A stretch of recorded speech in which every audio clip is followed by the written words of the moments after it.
ஆண் வாரிசுகளுக்கு எல்லாமே யோகம் பூரா போயிடும். ஆண் பிறக்கும், வாரிசு இல்லை. ஐயா நீங்கள் ஒரு பாவத்தை நீங்கள் எப்படி புதுசாக க்ரியேட் பண்ணுறீங்கன்னா, நீங்கள் மேலே பாருங்கள், உங்களோட ஒரு 7 தலைமுறைக்கு முன்னாடி ஒரு பாவத்தை ஒருத்தர் செஞ்சுருப்பார். இந்த பாவ கணக்கு உங்களுக்கு வேணுமில்ல? ஒருத்தருக்கு பாவம் எப்படி வருதுன்னு தெரியணுமில்லங்க. அதுக்கு ஒரு சின்னதாக ஒரு 4 பாயிண்ட் ஒரு கதை சொன்னால் தான் இனிமேல் நம்ம ஒரு குடும்பத்தை கெடுக்கலாமா வேண்டாமா, இல்லை நம்ம வேலையை பார்க்கலாமான்னு ஒன்று தெரியும். அதுக்கு நான் ஒரு சின்னதாக ஒரு 4 வரியில் ஒரு கதை சொல்கிறேன். ஒரு சன்னியாசி ஒரு வீட்டில் குடியிருக்கிறாரு. அதுக்கு எதுக்கால ஒரு கணவன் மனைவி 2 பேர் குழந்தை இல்லை. கணவன் மனைவி 2 பேர் எதுக்கால வீட்டில் குடியிருக்காங்க. ரொம்ப நாளாக சன்னியாசி மேலே அந்த பொண்ணுக்கு ஒரு ஆசை, ஒரு காதல் வருது. ஒரு நாள் போய் அந்த அம்மாவே போய் என்னை உங்களை பிடிச்சிருக்குது, என்னை நீங்கள் வாழ்க்கை கொடுங்க அப்படின்னு கேட்க, அந்த சன்னியாசி சொல்கிறாரு, நீ கல்யாணமான பொண்ணுமா, நான் சன்னியாசி, இது எப்படி சாத்தியங்க? அப்போ இந்த அம்மாவுடைய எண்ணம் என்னென்னா அவங்கள அடையணும்னு ஒரு எண்ணம். அப்போ உடனே என்ன பண்ணிடுறாரு, இந்த அம்மா புருஷனை கொண்டு போட்டு இப்போ நான் போய் நான் கணவன் இல்லாமல் இழந்து நிற்கிறேன்னு சொல்லும். புரிஞ்சுதுங்களா? அவங்க கேட்டது சன்னியாசி என்ன கேட்டார், கணவனோட நீ கணவன் மனைவியாக இருக்கிறேன்னு சொல்ல. அப்போ இது தானே தடுக்குது. அதனால் இந்த அம்மா என்ன பண்ணி போடுச்சு, புருஷனை கொண்டு போடுச்சு. இதை கொன்ன உடனேயுமே இந்த ஊரில் இருக்கிறவங்க எல்லோரும் ஊரை கூடிட்டாங்க.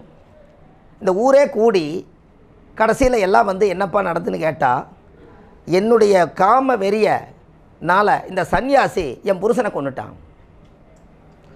என்ன என் மேலே ஒரு ஆசாபாசையில் இது என் புருஷனை கொண்டுட்டாப்புல அப்படின்னு சொல்லலாம். இந்த சாட்டு இந்த புருஷனை கொண்டாச்சுங்களா, இப்போ இந்த சன்னியாசிக்கு என்ன கொடுக்கணும், அவனவே கொண்டாச்சு, ஒரு தண்டனை இந்த காலத்தில் கொடுக்கணும் இல்லையா? அதனால் உயர கொள்ள வேண்டாம்னு ஊரே மன்னிச்சு கையை மட்டும் வெட்டிட்டு விட்ருங்க அப்படின்னு சொல்லி இந்த மணிக்கட்டோடு வெட்டி விட்டாங்க. இது வந்து ஒரு 1000 வருஷம் 2000 வருஷத்துக்கு முன்னாடி இது நடந்தது. இந்த சாட்டு இதோட முடிஞ்சிச்சு. அந்த சன்னியாசி அதோடவே போய் ஒரு காட்டுக்குள்ளே போய் தவம் பண்ணுறார். புரிஞ்சுதுங்களா? இப்போ 1000 வருஷம் முடிஞ்சது அந்த கதை. இப்போ இன்னொருத்தர் போய் ஒரு ஹோட்டலில் போய் ஒரு உணவு கேட்க போகிறார். ஹோட்டல்காரர் கொடுக்க மாட்டேங்கிறார். இப்போ அந்த சாப்பாடு கொடுக்கலனுங்காட்டி திருடி அவர் சாப்பிட்டு பசி தாங்க முடியாமல் திருடுனுங்காட்டி ஹோட்டலுக்காரர் அவனை துரத்துறாரு. அவனை கத்தி எடுத்து இன்றைக்கி குத்தியே போடணும்னு சொல்லி போட்டு துரத்துறாரு. துரத்தும் போது இவன் என்ன பண்ணிடுறான், மலங்காட்டுக்குள்ளே ஓடி வந்து சன்னியாசிக்கு பின்னாடி போய் ஒளிஞ்சிட்றான். அப்போ இந்த சன்னியாசிக்கு என்ன கேள்வின்னா, தவம் எதுக்கு பண்ணுறாருன்னா, நான் யாருக்கு ஒரு பாவம் செய்யலையே, என் கையை ஏன் வெட்டணும் அப்படின்னு இவங்களுக்கு ஒன்றும். இவன் என்ன பண்ணி போட்டான், பின்னாடி போய் ஒளிஞ்சு உட்காந்துட்டான். அப்போ அந்த ஹோட்டலுக்கார் வந்து கத்தியோடு வர்றார்.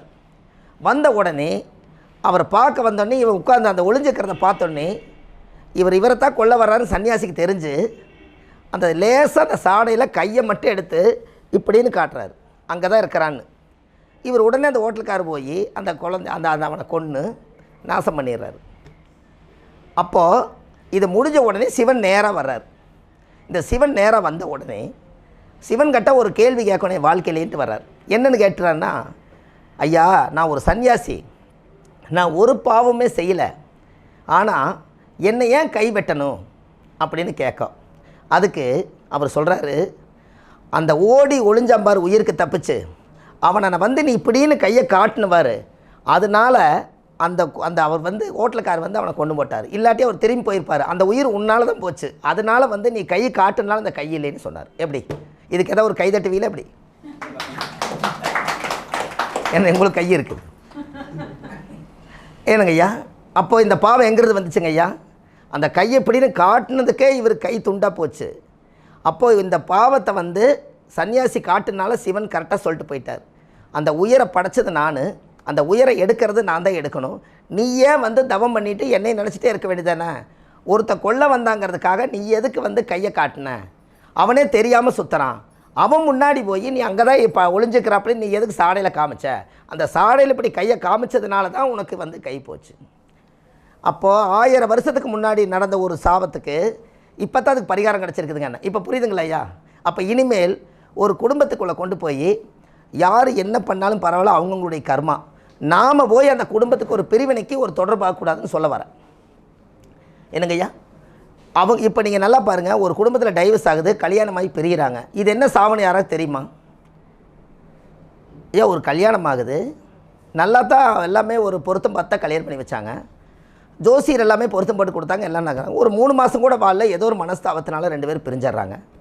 இல்லை கல்யாணமாகி நின்று போகுது, இல்லை கல்யாணம் நிச்சயதார்த்தம் நின்று போகுது. அது காரணம் என்ன தெரியுங்களா?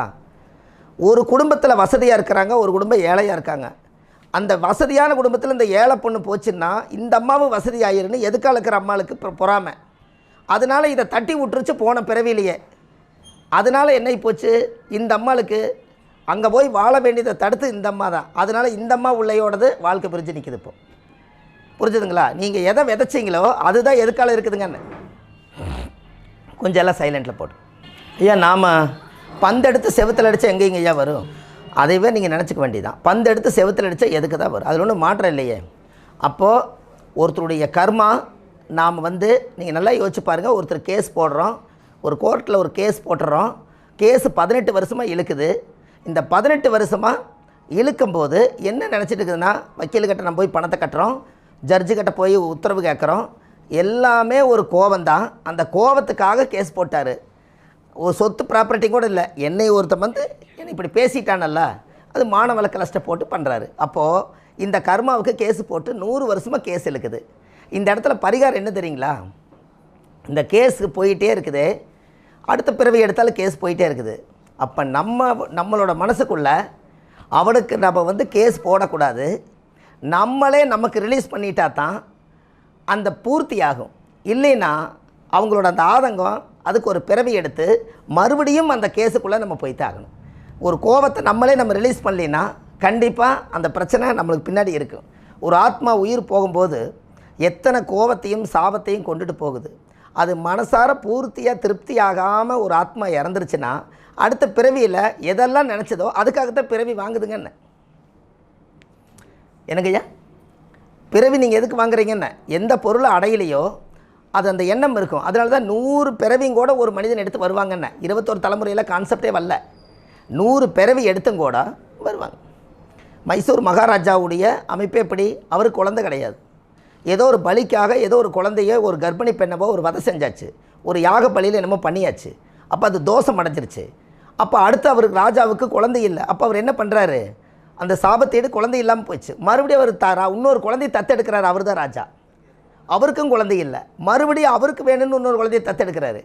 அவர் தான் ராஜா. கடைசி வரைக்குமே வாரிசு இல்லாமல் போச்சு, அரண்மனையே அழிஞ்சு போச்சு. அப்போ ராஜ வம்சமே அழியுதா? அப்போ இந்த சாபம் எங்கிறதுங்க ஐயா வருது? என்னங்கய்யா, கர்ப்பிணி வைத்து கொடுக்கக்கூடிய குழந்தையோடு சேர்ந்து தான் ஏதோ ஒரு பலிதானம் கொடுக்கும்போது இந்த ராஜவம்சத்தில் அந்த சம்பவம் நடந்ததுன்னு ஒரு புராண நூல் சொல்லுது. அப்போ அந்த ராஜாவுக்கு குழந்தை இல்லை. அப்போ மைசூர் மகாராஜாவுக்கு குழந்தை இல்லை. குழந்தை இல்லைன்னு அவர் என்ன பண்ணுறாரு, இன்னொரு தத்தெடுக்கிறாரு. அந்த தத்தெடுத்தவர் தான் அடுத்த ராஜாங்கன்னு. அவருக்கும் குழந்தை இல்லை.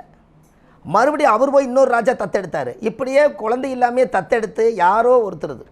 சார் உண்மையாலுமே நல்லா யோசிங்க. இந்த இடத்துல யாராவது பரம்பரை பணக்காரன்னு யாராவது ஒருத்தர் சொல்லுங்களேன்.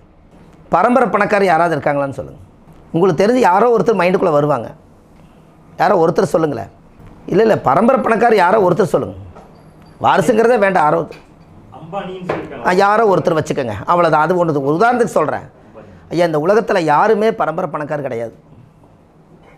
அதை முதல் எழுதி வச்சுக்கோங்க, அதுதான் உங்களுக்கு ரெக்கார்டு. ஏன்னா பரம்பரை பணக்காரர் யாருமே கிடையாது. என்ன காரணம்னா, இப்போ இருக்கிறவர் பரம்பரை பணக்காரன்னா அவங்க அப்பா ஏழையாக தான் இருந்தார். அப்போ அவர் ஜீரோலேருந்து தானே அவர் வந்தாருங்கண்ணே. அப்புறம் எங்கள் பரம்பரை பணக்காரர் வந்துச்சுன்னு ஐயா உங்களுக்கு புரியுதா? இவர் இப்போ இருக்கிறவர் கரண்ட்டில் இருக்கிறவர் பரம்பரை பணக்காரர். அது காரணம் ஒரு 1000 ஆளுகளை வேலை செஞ்சு, என்னங்க 1000 ஆளுகளை வேலை செஞ்சு அவங்களுக்கெல்லாம் சம்பளம் கொடுத்து போக மிச்சம் எடுத்து உங்கள்கிட்ட பணம் இருக்குதுன்னு சொல்கிற மிச்சம். அதுக்கு பேரே பணக்காரு. பிரித்து பாருங்கள், பணம் இருக்கிற காரு வச்சுருப்பார், அதை பணக்காரு. இதானே? இது ஒன்றும் வேறு ஒன்றும் இல்லை. அந்த பணமும் காரும் இருந்தால் இன்றைக்கி எல்லாருமே காரும் பணம் வச்சுக்கிறாங்க இல்லைங்க ஐயா. அப்போ பரம்பரைங்கிறது அவங்க அப்பா பணக்காரு கிடையாது. எப்படிங்க? இப்போ இருக்கிறவருக்கு அவரை விதைச்சார் இல்லைங்களா, அவங்க அப்பா பணக்கார் இல்லை, அவங்க தாத்தா ஏழை. அப்போ எல்லாருமே ஜீரோவிலேருந்து தான் வர முடியும். பணம் அதிகமான முறையில் ஒருத்தர் பரம்பரை பணக்காரன்னு சொன்னால் கடவுள் விட மாட்டார். புரிஞ்சுங்களா? கடவுள் நம்மளை விட மாட்டார். ஏன்னா இயற்கைக்கு மேலே போக முடியாதுங்கண்ணே. அதுக்கு ஒரு பிரச்சனை கொடுத்து கீழே வந்துடுவாங்கண்ணே. என்னங்கய்யா? அப்போ நம்ம பணம் பந்தியிலே குணம் குப்பையிலே, இதை பார்த்து உணர்ந்து நடக்காதவன் மனிதனில்லை. அதுக்கு அந்த காலத்தையே சொல்லி வச்சிட்டாங்க. அப்போ இனிமேல் 400 கோடி ரூபா சம்பாரித்தாலும் 4 இட்லிக்கு மேலே சாப்பிட முடியாதுங்கண்ணே. அப்போ இங்கே எங்கேங்க பரம்பரை பணக்கார் வந்துச்சு? அதனால தான் பணம் வந்து நமக்கு தேவையான அளவுக்கு நம்ம கொண்டு போகணும். அதுக்கு நான் ஒரு பரிகாரம் சொல்கிறேன் பாருங்கள். அந்த பரிகாரம் என்ன ஒரு பரிகாரம் கேட்டிங்கன்னா, நீங்கள் எல்லா நேரம் பச்சை தண்ணியில் தானே குளிக்கிறீங்க, இல்லைன்னே சுடு தண்ணியில் குளிப்பீங்க அதானுங்க. இனிமேல் நீங்கள் என்ன பண்ணிடுறீங்கன்னா, இந்த செந்தாமரை கொண்டு வந்து நைட்டில் ஊற வச்சுருங்க. வெள்ளிக்கிழமை வியாழக்கிழமை நைட்டு கொண்டு வந்து செந்தாமரையை தண்ணியில் ஊற வச்சுருங்க. செந்தாமரையை தாமரை பூவை தண்ணியில் ஊற வச்சுருங்க. வெள்ளிக்கிழமை அன்னைக்கு சுக்கரனுடைய நாள் வருதில்ல, அன்னைக்கு நீங்கள் எப்பவும் போல் பாத்ரூமில் போய் குளிச்சுட்டு அந்த தாமரை தீர்த்த ஒரு குடத்தை உங்கள் தலையில் ஊற்றிட்டு வாங்க. மகாலட்சுமி உங்கள் உடம்புல வாசம் செய்யும், காசு வரும். எப்படி என்னங்கம்மா? இனி இது நீங்கள் செய்யலாம் இல்லையா? நம்ம எல்லா நேரம் ஒரே தண்ணியத்தை ஊற்றுற பைப்பில் வருது. உப்பு அதுக்கு தெரிஞ்ச விஷயங்கள் அதெல்லாமே. இப்போ நல்லா யோசிச்சு பாருங்கள். நம்ம ஜாதகத்தில் நவகிரக தோஷம் இருக்குதுன்னு சொல்கிறாங்க. நைட்டே ஊற வச்சுட்டே அந்த எசன்ஸ் இருக்குமல்ல, ஊற வச்சிங்கன்னா தான் அதோட வாசம் கீழே வரும். வெறும் தண்ணி ஊற முடியாது. இப்போ நவகிரக தோஷம் ஒருத்தருக்கு இருக்குது, கலர் ஆயிரும். அதில் ஆமாம், நீங்கள் சோப்பு போட்டுட்டு நீங்கள் உள்ளே குளிச்சுட்டு இருப்பீங்கம்மா. அதை முடிச்சுட்டு ஒரு தீர்த்தத்தை கொண்டு போய் உள்ளே வச்சுக்கோங்க. ஆண்களாக இருந்தாலும் பெண்கள் இருந்தால் வச்சுக்கோங்க. அந்த தாமரை தீர்த்தத்தில் நீங்கள் குளிங்க. தாமரை குளத்தில் குளிச்சதுக்கு சமந்தானே. அப்போது மகாலட்சுமி எங்கே குடியிருக்குதுன்னா, இப்போ ஒன்றும் வேண்டாங்க, மகாலட்சுமி எங்கே குடியிருக்குதுன்னு சொன்னாங்க. மகாலட்சுமி எதில் உட்காந்துருக்குதுங்கண்ணே? அமௌண்ட்டோடு உட்காந்துருக்குது, பணம் இருக்குது, உட்காந்துருக்குது. இத்தனை இந்த காசோடு சேர்த்து கீழே தாமரை தான் நிற்குதுங்கண்ணே. இந்த தாமரை அதே நம்ம வீட்டில் இருந்தால் அந்த தாமரையோட தீர்த்தம் நம்ம மேலே பண்ணும்போது இந்த மகாலட்சுமி வந்து அந்த காலத்திலேயே காசுக்கு வந்து தாமரை மகாலட்சுமின்னு வச்சுருக்காங்க. அப்போ ஒரு நாளாவது தாமரை தீர்த்தத்தில் நம்ம குளிச்சிருக்கிறோமா? அப்போ இனிமேல் நம்ம வியாழக்கிழமைக்கு ஏன் நான் ஊற வைக்க சொல்கிறேன்? அது சுக்கரனுடைய ஆதிக்கமாக இருக்கிறனால வியாழக்கிழமை ஊற வச்சு வெள்ளிக்கிழமைக்கு தாமரையை தீர்த்தத்தில் குளிங்க. அதுக்கப்புறம் அந்த தாமரை தலை நம்மளுக்கு வேண்டியதில்லை. இது வாரம் நீங்கள் செஞ்சு பாருங்க, நம்மளுக்கு காசை பிடிச்ச தரித்திரம் நம்மளை விட்டு போயிடும். இது நீங்கள் ஜாதகம் பார்க்க வர்றவங்களுக்கு இதை சொன்னால் இது ஒரு வித்தியாசமாக இருக்கும் இல்லைங்க. இத்தனை நாள் நான் பச்சை தண்ணியில் தான் குளிக்கிறேன் பாரு அவர், அப்புறம் கேட்டால் நான் சுடு தண்ணியில் குளிக்கிறேன் பாரு. அப்போ இந்த இடத்துல எதுவுமே இல்லை. இப்போ நீங்கள் ஒரு ஜாதகத்தை கொண்டு வர்றாங்க, எனக்கு நான் 18 வருஷமாக நான் ஒன்றும் போகாத கோயில் இல்லை, கும்பிடாத சாமி இல்லை, என்னாத பணம் இல்லை, எல்லாம் பண்ணிவிட்டு வாழ்க்கையில் நான் முன்னுக்கே வரலைங்க, பெருசாக ஒன்றும் எனக்கு ஒரு வளர்ச்சியே தெரியலைங்கிறாங்க. காசே இல்லை அவருக்கு, பரிகாரம் பண்ணுற காசு இல்லை முதல். அப்போ நம்ம என்ன பண்ணலான்னா, நைட்டு 9 நவதானியத்தை ஊற வைக்க சொல்லுங்கள். அவர் ஜாதகத்தில் நவகிரகம் வேலை செய்ய மாட்டேங்குது, இந்த நவகிரகத்தை நம்ம வேலை செய்ய வைக்கணும். அப்போ நவதானியத்தை கொண்டு வந்து நைட்டில் ஊற வச்சு இதே மாதிரி காலையில் கொண்டு வந்து அவர் போய் ஒரு பாத்ரூமில் போய் எல்லாம் குளிச்சுட்டு இந்த நவதானிய தீர்த்தத்தை எடுத்து 9 நவகிரகத்துக்கு 9 நாள் ஊற்றுனாருன்னா அந்த நவகிரகம் வேலை செய்யுமா செய்யாதா சொல்லுங்கள்?